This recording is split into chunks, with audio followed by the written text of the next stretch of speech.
Good afternoon. It's my great pleasure to welcome you to this information session. My name is Suki Goodman, and I am the Dean of Commerce. I'm here with my colleagues, Professor Ulrika Rivet, the Deputy Dean Undergraduate, and our Faculty Manager, Ms. Tabile Loko. Before starting with the presentation, I would like to acknowledge your student for the scholastic commitment and achievement that has brought them to studying their bachelor degrees with us. We are lucky to have them, and we thank you for choosing UCT. For very many months, many of my colleagues have been involved in preparations to get us to this point. And in those preparations, we think about our first-time entering students an enormous amount.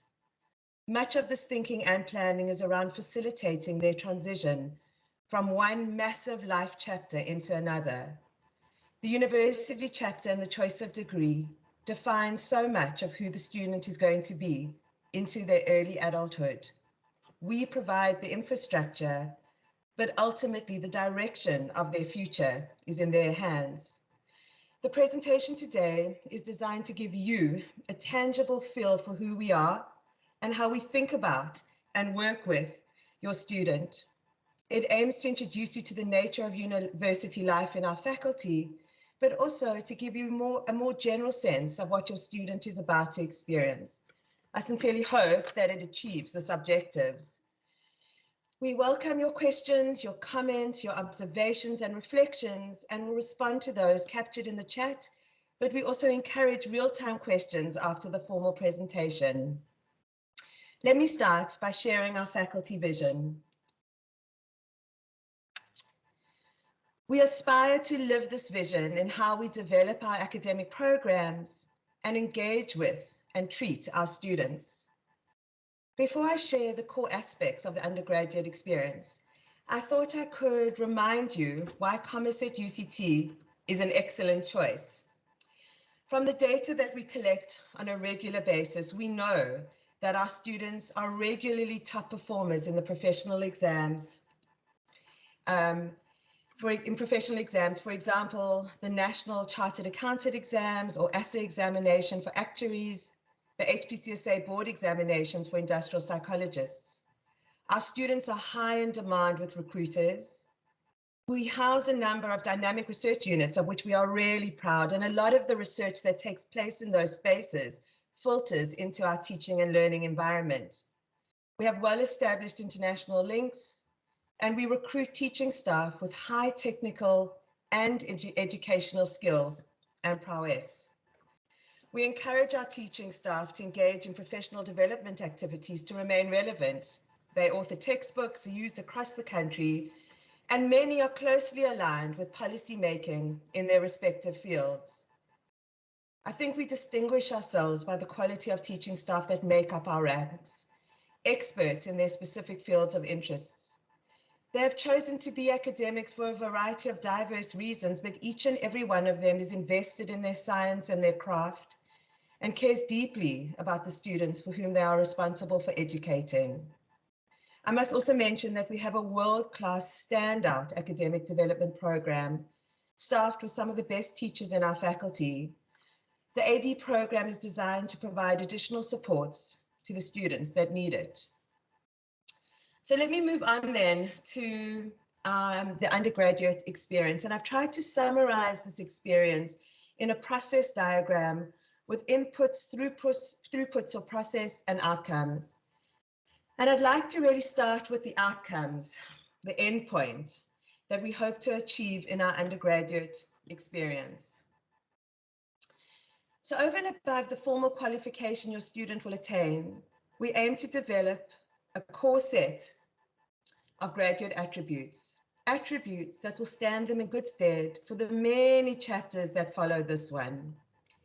Chief amongst these attributes are critical thinking, and we get feedback from graduate recruiters on a regular basis telling us how critical thinking is a standout feature of the graduates that emerge out of UCT in general, but also out of commerce specifically. The ability to interrogate evidence and the ability to integrate knowledge and deal with complexity is a critical attribute that we hope to instill throughout our undergraduate and into our postgraduate. Of course, Communication skills are fundamental, both verbal and written. We really try and instill an appetite and appreciation for the importance of lifelong learning. The latter is essential to stay current in our ever and fast changing world of work. Chief amongst the attributes that we hope to cultivate is resilience, and specifically resilience to change. I'm sure many of you will agree with me that the last few years of living and working and studying in the pandemic has brought home the essential need for resilient citizens, agile enough to cope with persistent uncertainty, but also to overcome hardships and disruption. In fact, dealing with disruption, in my opinion, is a core life skill we all need to attempt to master. Our desired outcome for our graduates is their ability to be productive, socially engaged citizens who make a positive contribution to their communities and to society. The transition to tertiary education provides opportunity for real personal growth and development in new and exciting ways. And we hope our students work their time at UCT to embrace these opportunities. With greater independence at varsity versus school, there also comes greater accountability for managing oneself.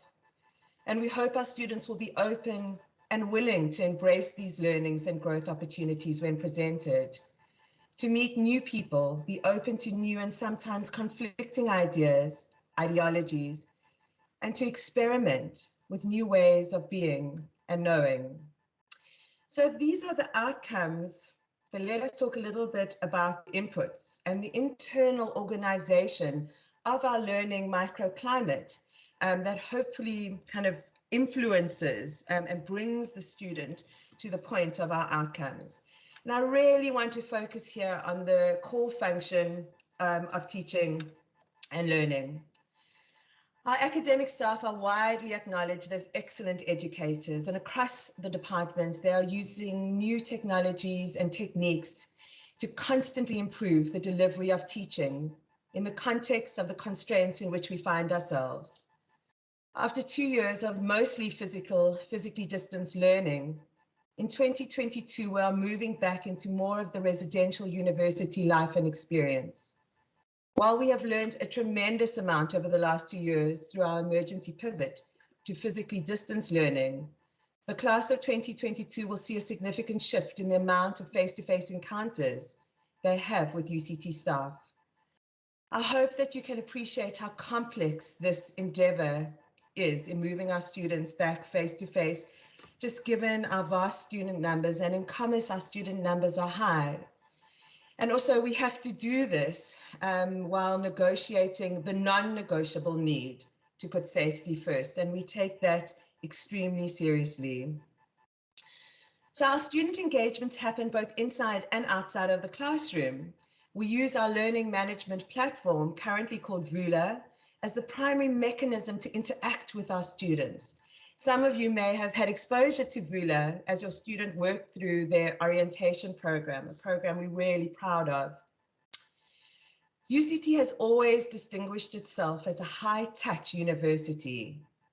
And this high-touch contact happens in a variety of forms, including what we call hot seats, which are organized, planned, and monitored, dedicated spaces for providing academic support throughout our courses. Even before COVID-19, there has been increasing recognition of the limited learning that takes place in a cinema-style lecture, and a greater emphasis and import placed on our small group tutorials. Small group tutorials offer opportunities for practice activities, immediate feedback, are less intimidating for our students to ask questions and receive bespoke attention and feedback. The tutorial systems and supplements the traditional lecture program. These spaces also provide access points for our students to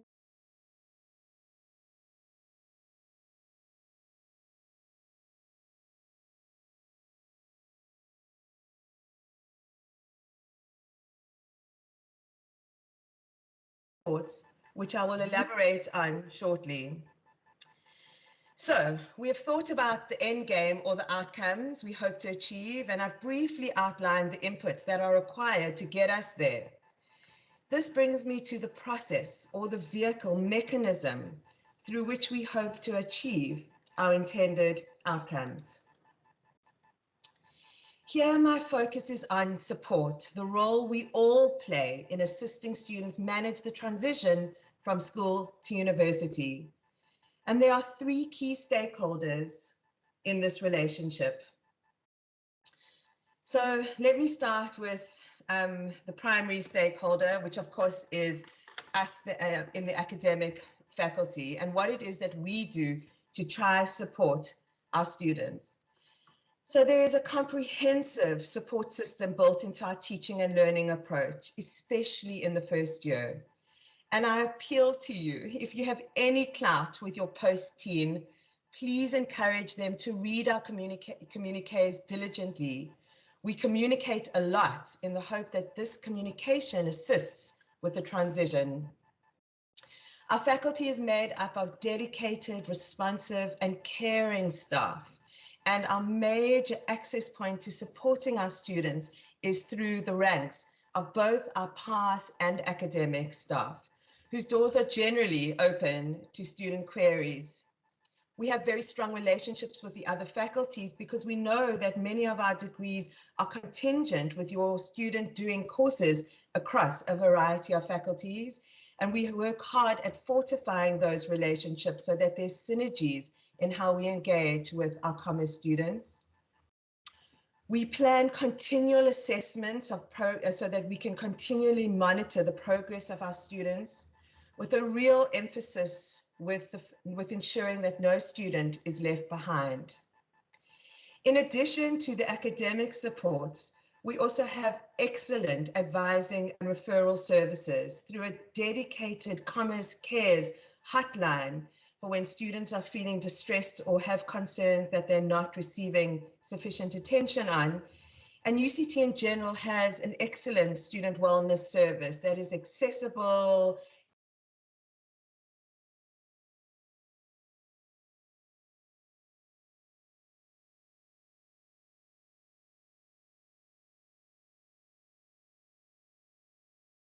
Chancellor, and reports directly to the Deputy Vice Chancellor of Transformation.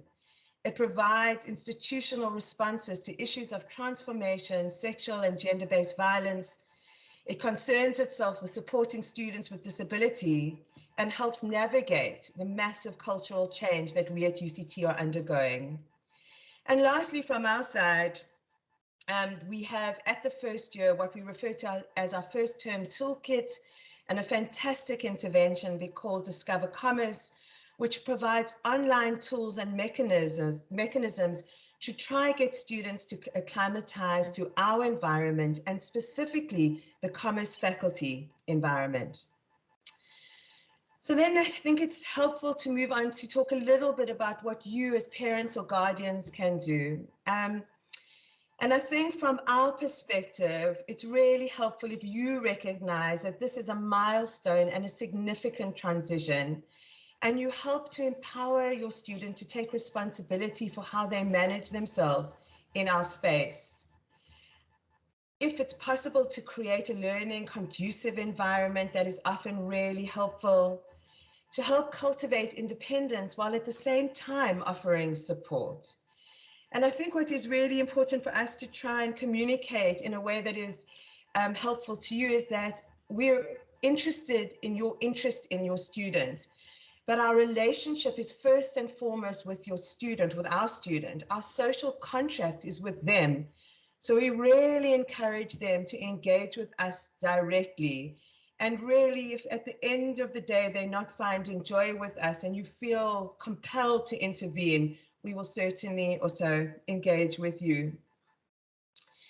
And then finally, in this kind of triad of support, I must speak a little bit about what we think our students can do to help themselves. And I think it's important to say that what I'm giving here is just some really basic first principles. But of years and years of experience in this space, we know that these basic first principles can make the world of difference in how successful our students are in first year.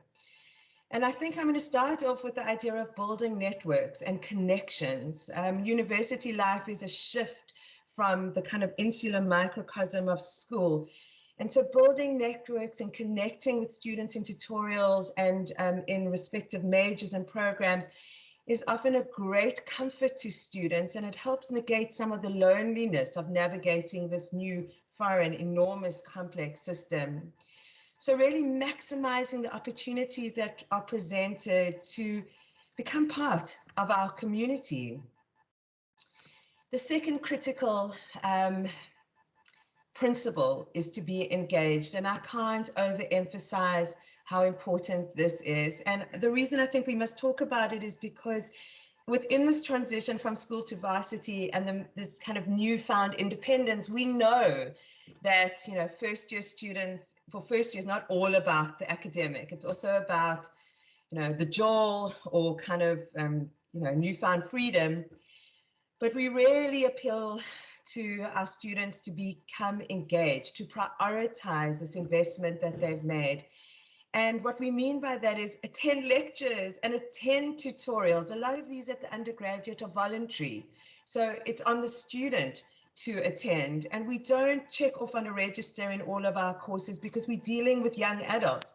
So we hand over the self-management to them. Attending lectures, being engaged in tutorials, engaging in academic activities, setting up structured and organized work plans and timetables, and at least making some effort to stick to them, reaching out early if difficulties arrive. I think we've learned from experience that if you can target problems as they arrive, if we can hit them at the source, we have a much greater success rate in managing them well for our student. We really encourage our students to engage tutors, course conveners, and fellow students. When you engage us, please give us 48 hours to respond. We will respond, and if we haven't responded, then there's an opportunity to push. But we're here to service our students, and so that engagement with us is fundamental. And then my final basic principle, and I mean, it should be my first, my middle, and my final, is please encourage your student to read, read, read. In this digital age that we find ourselves, reading as a skill, as a life skill, and certainly as an academic skill cannot be underestimated. So finally, let me say that the faculty management is made up of a dynamic team of heads of departments, our faculty manager, deputy deans. We meet regularly to troubleshoot through crises, and please be assured that our students and their educational experience is foremost on our minds. Thank you.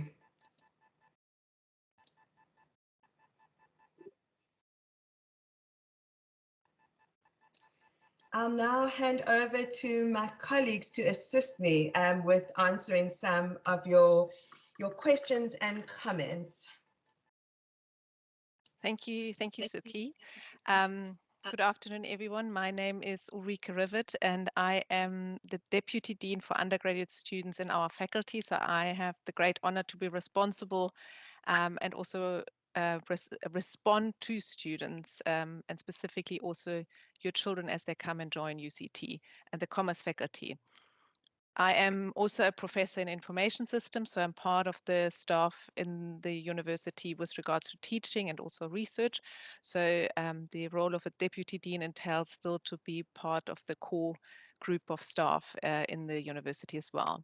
I saw some of the questions in the chat, and just some of them I tried to respond to quickly, but I think quite correctly there are questions regarding how do students know where they are expected and what will do. And as the dean commented, we will have for each course, there will be what's called a course outline, which the students receive. And in this course outline, there will be clarity given on, for example, which sessions are to be expected in a face-to-face environment and which sessions are going to continue in a lecture, perhaps synchronous teaching style, where students meet in MS Teams calls and so on with their relevant course convener.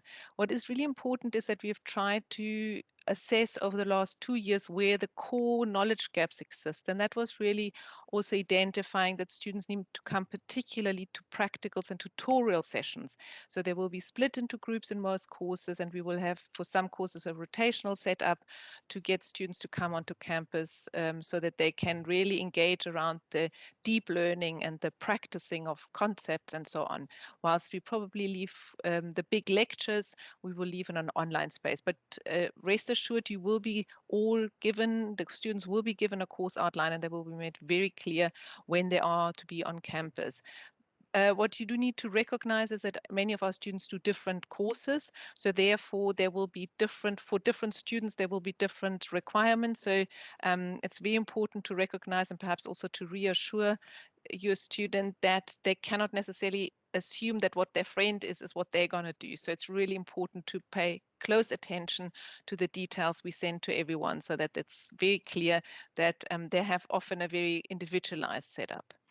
I also saw there was a question regarding yeah, there is sometimes there might be changes in the curriculum, but we will always speak to them quickly. We certainly, obviously, last year we had with the fire, for example, a very unusual, very quick decision-making process. But obviously, that we're not expecting any of that this year. So you would always be given enough time in advance to be informed what is going on. What is important, and as the dean also alluded to, it is really important to follow the WULA sites, to follow announcement and to read in detail. And we see sometimes that that causes a lot of heartache when the detail is missed in reading the emails. But again, your different students will obviously also be guided by tutors. We have increased our tutor complement so that they can be assisting students more in the space. And then just pertaining to mid-year break, so during the June, July, there is sometimes something called winter school where students have an opportunity to catch up on a course, but usually it is closed. At the moment, I wouldn't want to say it's exactly completely closed. So perhaps we can give it a little bit of time until all the course conveners have published their timetables. There is obviously in June, July is also the exam period. So these kind of detailed plans will be given to you. And it's very important to, if you are intending to book a holiday, to only book the holiday when the last day of exams has happened. That's very, very important. Um, there is during the holiday, so the official vacation phases, there won't be any projects given. So that's really important. With regards to online registration, there are some questions regarding that it's not working. So just to make you all aware, we're currently registering about 1,000 students. So we are working very, very hard on the back end. If there are any particular challenges, perhaps you can let us know what there are. I don't know. We have the faculty manager here. I don't know exactly what this is. Tabila, do you want to speak to this? Um, I'm I'm trying to respond to the queries on the chat, Ulrika. Afternoon, everybody. But we do have a generic faculty frequently asked questions that answers all of your questions that you have. So I will upload these on the chat. Where you feel that your question is not responded to, please feel free to email com.registration@uct.ac.za. We'll try our best to get to your query as soon as possible. Thank you. Thanks, Tabile. Yes, so with regards also, I see with regards to the list of bookshops, um, there I don't actually know how many books you have to purchase, to be very honest, because there's a couple of courses where the students don't need any books because the material is actually provided in the courses. But I'm absolutely confident that the course conveners will inform you where you can, and will also advise where the books can be purchased. I'm sure that quite a number of them can also be purchased online. So encourage your student to really connect with the course conveners. This is the first step of being at university. They are on their WULA sites. They can see the student advisors. So really to go out there and let them write to the course conveners and ask them to find out where they can get their books. So I think it's really important to do that. The last day of exams, I can't give you that day yet because we only plan the exams in about 2 months' time. So I wouldn't know when the last day of exams is right now. April holidays, that would be, again, the students will all receive the course outline and they will be able to see when the holidays are. Not even I know the holidays right now, but I'm sure they're in some documents. We can certainly provide you with that information. There is a detailed timetable. Then I'm just running through this. What percentage of teaching? So I don't know if I want to say a percentage. So as I said, for most courses, it will be the tutorial sessions. And for quite a number, like accounting, for example, there are at least 5 tutorial sessions a week. So the students might not attend every one of these sessions, but that I can't tell you exactly what the percentage would be. There is certainly planned is a minimum of 30 to 40% for our first year students. And as I said, based on having the venue capacity reviewed as we go along, it might be obviously hoping for an increase.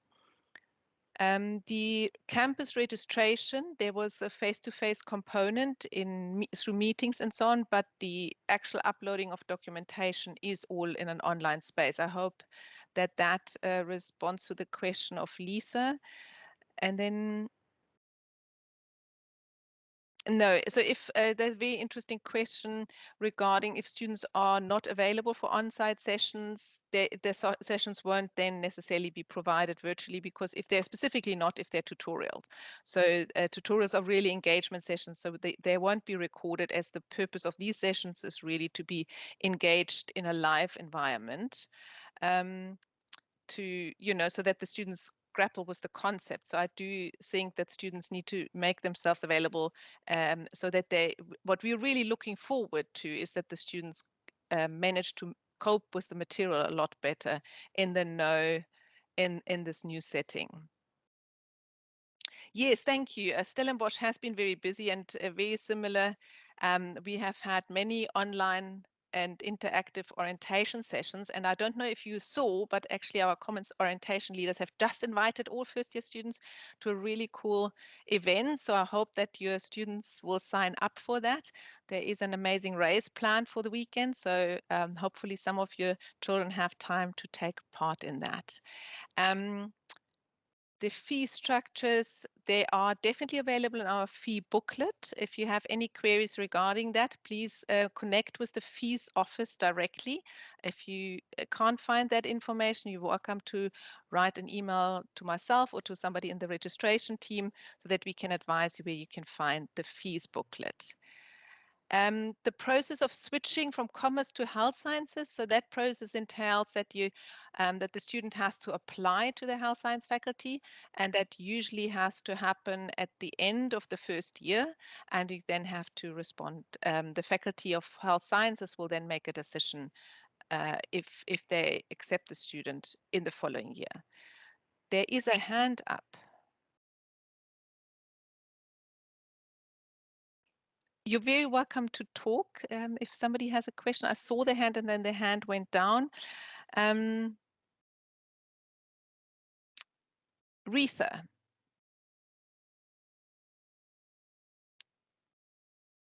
Retha, do you want to come and speak? Right, let me just. Do we have somebody from the technical team here to assist us with? I think there might not be. Yes, you can unmute. We go. Okay. Sorry, there we go. Sorry, Yes, Ulrika. I'm no sitting problem. outside school on my cell phone and I'm a little bit technically challenged. I'm sorry. No problem. Um, I just wanted to know if there was a problem at the moment with step 12 on the registration. Maybe Tabile could help me. My son uploaded his curriculum form yesterday as requested, and it came back faculty, commerce faculty declined. I said he must re-upload it, which he did, and now both service requests say just say pending. I just want to Okay, yes. not stress him out. No, that's fine. So if it says pending, that's good news. Then he must just please give us a day.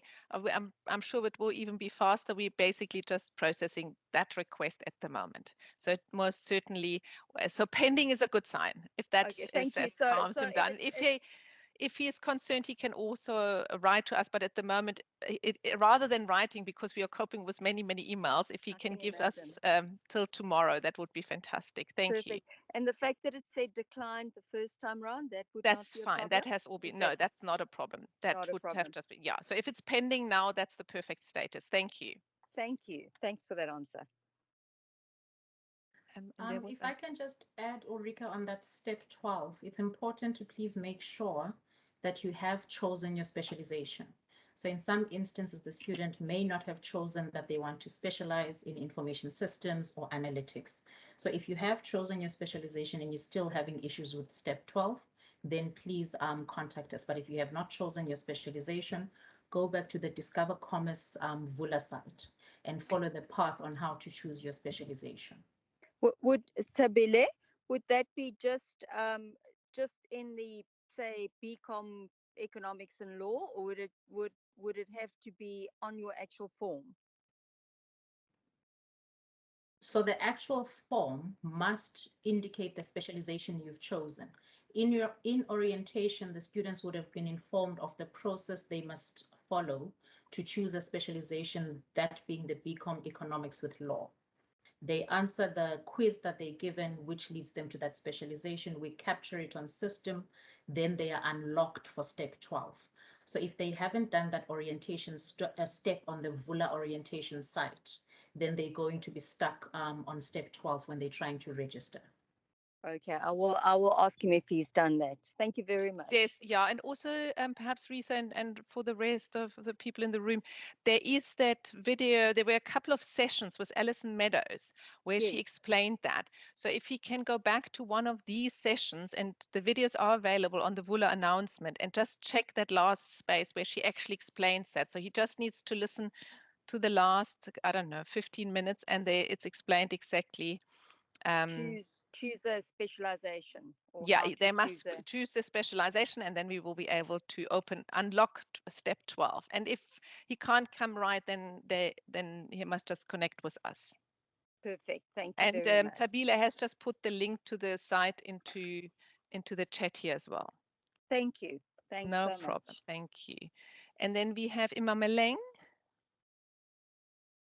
Thank you and good afternoon, everyone. I need clarity on the difference between the academic development program and the mainstream degree, especially for actuarial sciences. I tried to read the letter, I'm not understanding anything. Okay, yes. So the academic development program is a program where we basically support students through two different streams. So you have, within the development program, you have a so-called augmented, where we basically take students through a support structure, but they do the same degree as the mainstream students do, so they don't extend the time. And then we have, for other students who require more support, they do the so-called extended program, and they would then be spending a year longer at the university in order to have more time for their program. So they will have a lower workload. Take, for example, in actuarial science. In actuarial science, a student is expected to do about 185 credits in their first year, and so that is about 10 courses, 11 courses. And if the student were to go through the extended program, then what would happen is they would only have to do 6 to 7 courses. And that is really the major difference. It's a more customized program to basically allow students to get additional support, so that we can assure from our perspective, obviously the most important is that a student doesn't only get into UCT, but that they actually participate and succeed at UCT. And so the EDU program is really there to support them in that. Does that assist, Imameleng? Maybe a follow-up.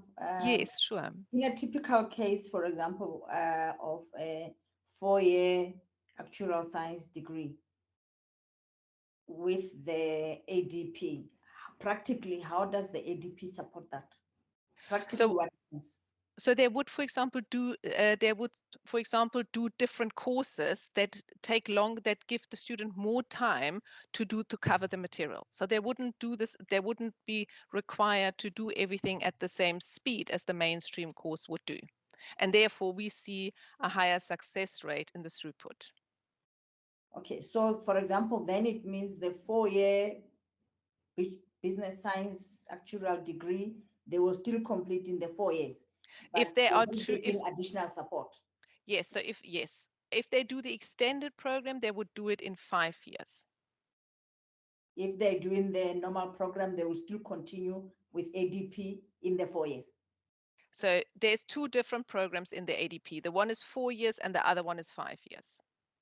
Okay. And so we will also assess together with the student when the first tests are written and when the first assignments are due and so on, we will assess with the student how they're coping. And we offer the students the opportunity as well throughout the year to move into the ADP program if they feel at any stage that they need this additional support. So we engage with the students, and we will also do that when the first tests are written, specifically in actuarial science, but in all courses, we look specifically at mathematics, at statistics, and at computer science. If the students fail all three of these tests, then they will most certainly be suggested, and we will engage with them to really move into the ADP program so that they can benefit from the additional support. Okay, thank you. I think at the risk of making it the dialogue, so if the letter already is there that says there is an offer for that, they can still go ahead and it will be determined at a point whether they really need it or not. Yes, and you are very welcome to write to me. I will put my email address. Or Tabile, would you mind to type my email address quickly in the chat? Then you're very welcome to write to me, and we can meet after this meeting and talk through it in a bit more detail. And I can also put you in touch with the team that heads up the ADP in our faculty. Thank you so much. Thank you. And then I have Neliswa. Good afternoon. Just wanted to find out on the EDU program,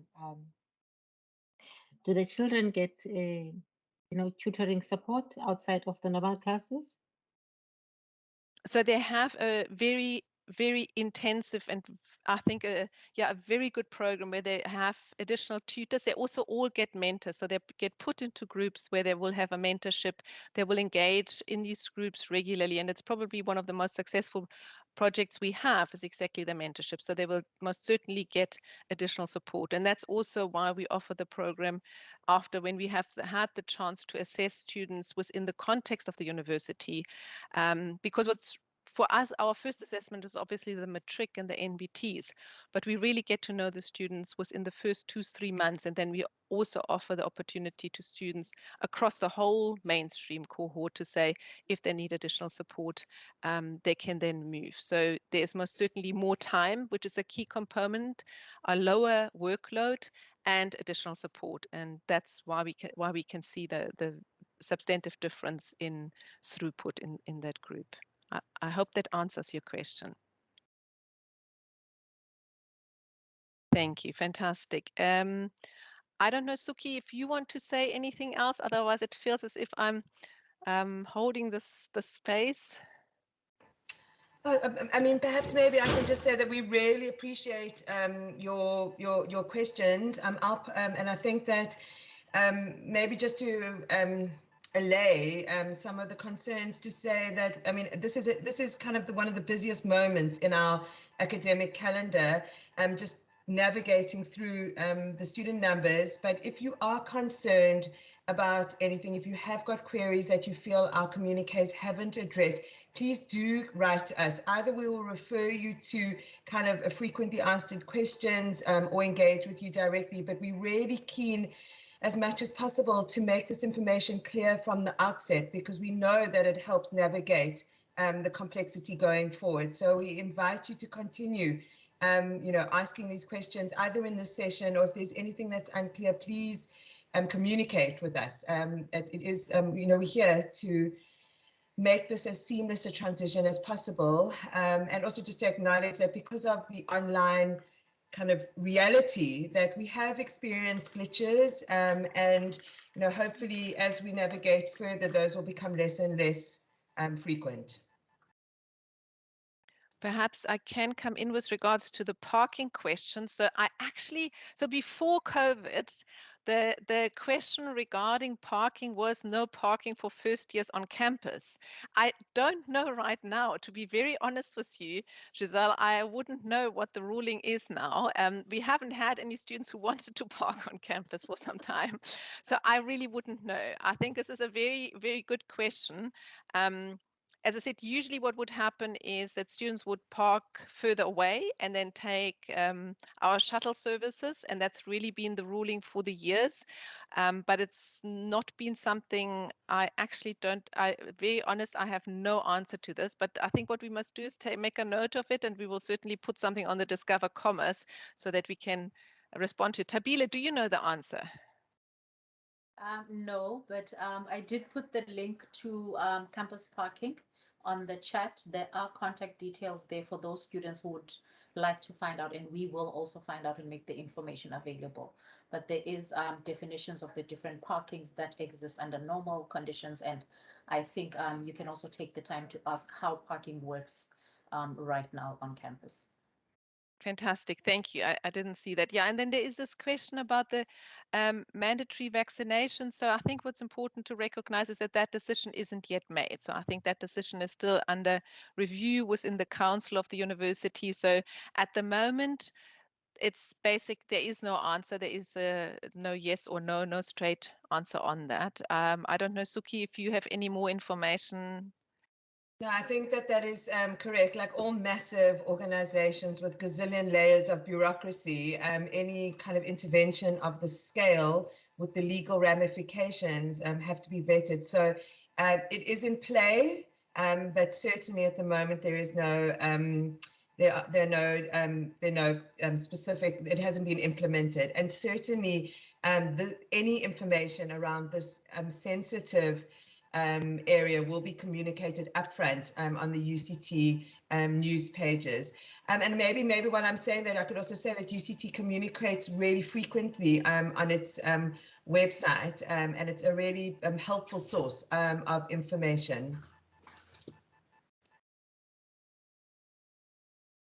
All right, and with regard to what's going to be happening on Monday, I think for most of the students, Monday will be online because I think a lot of the academics are still publishing all their course outlines and so on. So I think what students should do is once they're registered, they will all see the Vula site. So what happens is when the student is registered, they can go back on Vula and they will see that more and more class sites will open up. And on the class site, it will be announced what is happening. So literally, up to now, the student probably had 2 sites on Vula. So by the end of this week, they should have 5 Vula sites, and there should be in these sites there will be little announcements to say what's going to happen for the next couple of weeks. So definitely they would be informed there when lectures will be released, how material will be released, and so on. So if you can just hold the space, the most important aspect is to wait until Friday when everybody is registered. Then there is a question. I don't know, Salim, when that session is. When that session is being held, I wouldn't know. I thought it was So the on the session weekend, actually. From what I can see, the session starts at 12, but I think but I am sure that it is kind of an ongoing session, and we will discuss that with the orientation leaders to see how they will accommodate. Yeah. And certainly, Salim, I think it's important, maybe because you've raised this, to say that certainly from an academic perspective, there's great sensitivity to the Friday lunchtime slot, and across the university, no formal activities ever happen in that space. So we will follow up on that important point. Ulrika, can I answer the question that was asked earlier just about the mode, synchronous, asynchronous, hybrid? So thank you for that really important question. And I think the answer to that is that there's not one size fits all. That the different courses have each course and course convener has taken responsibility for how best to respond, and we've mixed it up. So there are lots of synchronous lectures in lecture slots. There are also asynchronous activities, The major face-to-face activities will happen in small groups just because of the COVID compliance. We heard today very happily that the restrictions have been lifted in some of our lab spaces. So we are going to have more students working in the labs, which is a fantastic intervention and improves what's been going on over the last 2 years. So you're going to see a combination of synchronous, asynchronous, and hybrid throughout the courses. And each one of those decisions has been based on a pedagogic rationale on the material that's being taught in that specific space.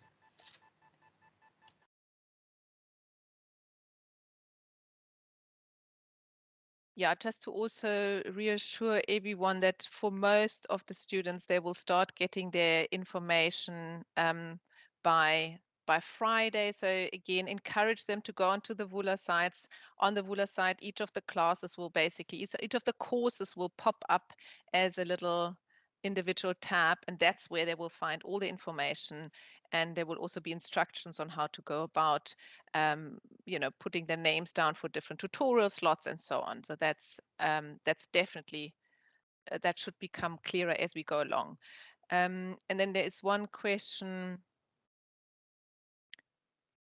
Annie, if you wouldn't mind to write me an email, because the computer science, the business science, computer science, the students do MAM 1000, but I don't exactly. Yeah, if you could forward me an email, then we can certainly look into that. That would be useful. I don't know about the NSFAS statement. Tabile, do you have a response to that NSFAS question? I have put the email address for all fee-related queries where students or parents can email, but also students are able to see their fees on their self-service portal on PeopleSoft. So they can either see their fees, or if they require a formal quotation or invoice, they can then send an email to student fees and they will get that. Thank you for that. I think we've answered most of the questions. If there's anything else, as we have all of our email addresses there. Please write to us. We will attempt to respond as fast as possible. Your child is joining a big family. There is 6,000 commerce students in undergraduate level, so there is a lot of them. And so we will definitely attempt to respond at this moment in time to everyone as fast as we can. But as you can imagine, it's obviously not only first years, it's all of our returning students as well. We are looking really forward to welcoming them. If you ever have any questions, please just be in touch. And yeah, if you have questions regarding the timetables and so on, as I said, it might take a bit of time before it all comes through. But once the registration is done, it should all be in order. Thank you very much for taking the time to being here. And we look forward to welcoming your child on campus. Thank you.